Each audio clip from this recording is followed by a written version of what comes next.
Ever since the first person had to dig deeply into the earth for raw materials, there has been a risk of death or injury from falling rock.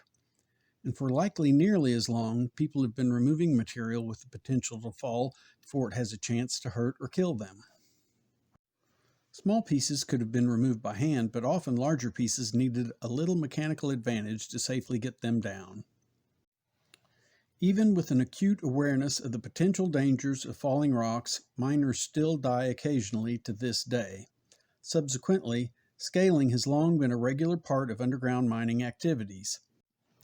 In the early days, most loose material could be dealt with from the floor, but as mine openings became bigger and bigger, clever methods were employed to deal with the problem.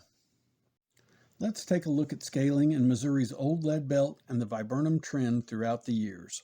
We will address powered mechanical scalers in a future video. In this video, we're focusing on hand mining and other creative ways that loose rock was and is dealt with. In this tragic scene, shot in 1959, three miners in the background are investigating a fatal accident. In the foreground, we can see a large slab of rock that is supported by a couple of railroad jacks that were used to lift the slab off of the victim. In this shot, we see the scene of a similar incident that happened the same year. A large slab of fallen rock is laying on train tracks.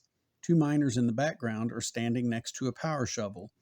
If you look at the back above the slab, you can see the darker, cleaner area that was exposed after the slab fell. It shows up even better in the next picture.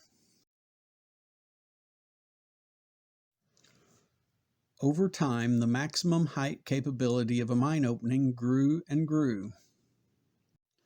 As the mine openings grew, the methods of reaching the loose rock that needed to be scaled evolved. Initially, a longer scaling bar was all that was needed.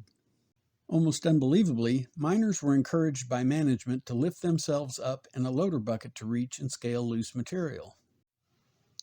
Other inventive methods were tried, some more successful than others.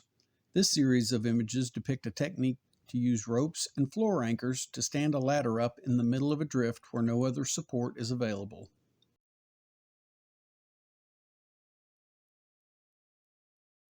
In some instances, all that was needed was a simple wooden platform, but it wasn't a good idea to erect such a platform underneath unscaled roof.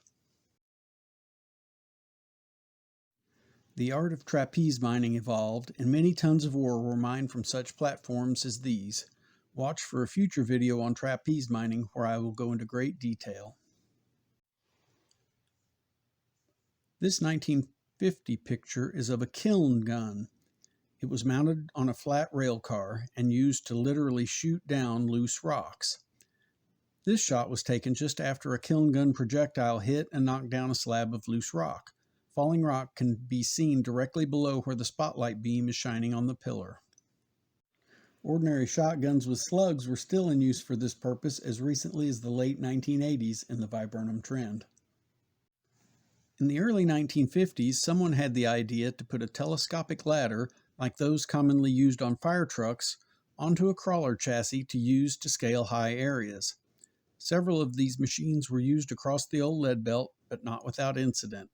The bent ladder incident happened in 1959, but I have no details about what caused the accident. I only know that it was not a fatality. Another huge step in progress came with the introduction of what was lovingly referred to as the giraffe.